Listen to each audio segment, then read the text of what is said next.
ND filters are imperative to my work. You'll see them on every single professional film set. It's something that's always been done. It's natural motion blur. And there are times when you don't use ND filters, so at night. And if you have an artistic choice that you're trying to make, so to make something very stuttery and jittery, or to make something very blurry and dreamy, sure, then you won't need ND filters, or you might need a really, really big one, like an ND 1000, to put that shutter speed even lower.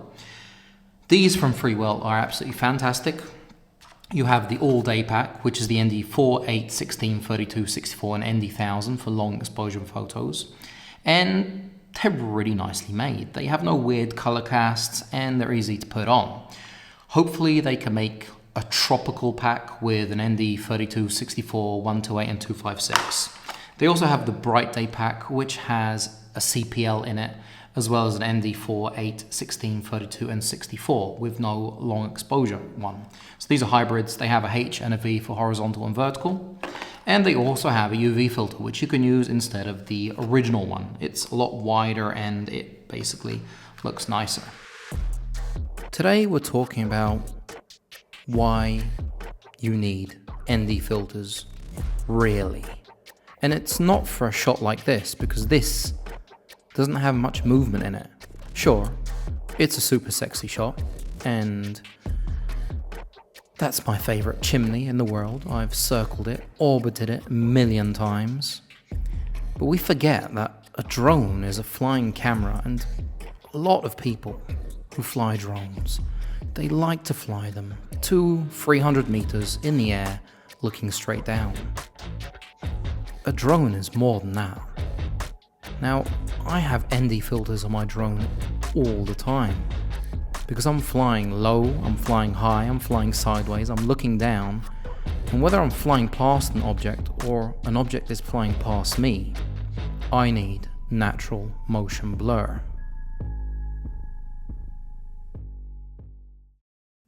Freewell have come out with a few packs, and this is my favorite, the normal ND version. And it's really simple to put on. You basically hold your gimbal, twist it on, and boom, you're done. It's on. And to get it off, twist it off, and take it off, and you can put another one on. They have a hybrid one, so a ND with a circular polarizer. Now, the ND has a V and a H. If you slide it to V, it's for vertical, so portrait mode. And if you slide it to H, it's for horizontal. Now, let's check it on a weighing scale, because I know you guys. The DJI filter, the Freewell filter, the Freewell ND, and the Freewell hybrid. And let's put it on the drone just in case, you don't believe me. Boom, you're legal. They also have a clear one, which is a lot nicer than the original. Now, watch. I have nothing more to say. That's it. Natural motion blur. No ND filter. So we're not going to be using the 180-degree rule. We're going to slide all the way up to, 1,000, 2,000. I was a little bit off. It should actually be 4,000. So let's just get this sucker in the air. We have a few satellites.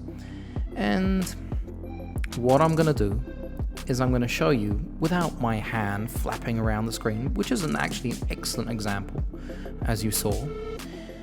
I'm going to show you what it looks like flying in your everyday basic style. So let's get up to 4,000 so that the exposure is correct. And let's, drop the hammer in sports mode and fly straight down this aisle.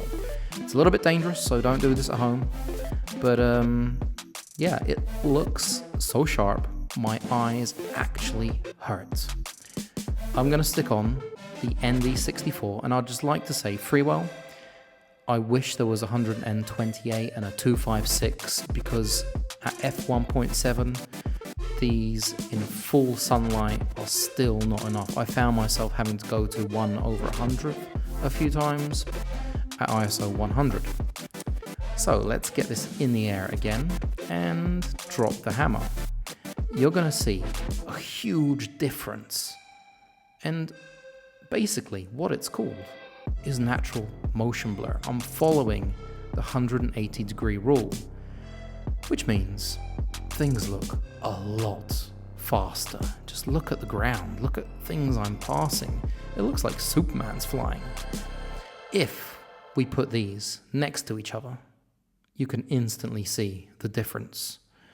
All you non-ND believers out there, just look at this. I mean, look at the dustbin, look at the lamppost, then look down at 1/4000. It's ridiculous.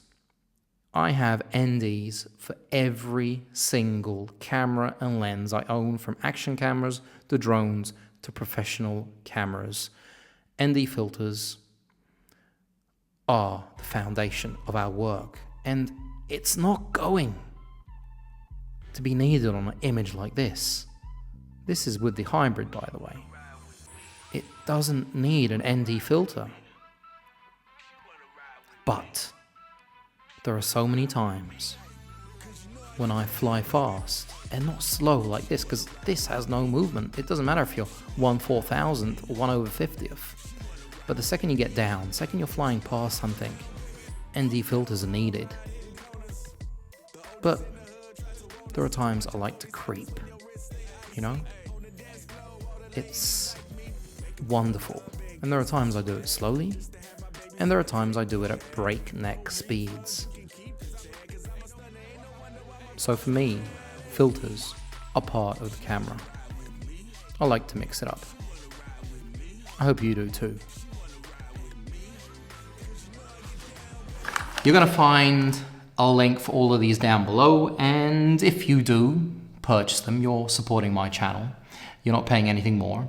If you haven't chosen to subscribe, please do, because there's going to be a lot more coming. If you have any questions or comments, drop them down below. I do my best to get back to everybody if only I have the time. And yeah, happy flying. Go crazy. You know, if it's only your drone that you're going to damage, fly low. Go at breakneck speeds. Do crazy stuff. That's how you get the shot, you know? It's not flying 100 meters in the air or into, I don't know, no man's land. Just be experimental with your drone. It's a camera that flies. You can fly it 1 meter off the ground. You can fly it 100 meters off the ground. But just be creative.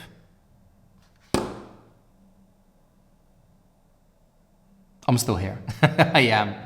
But now I'm going to go.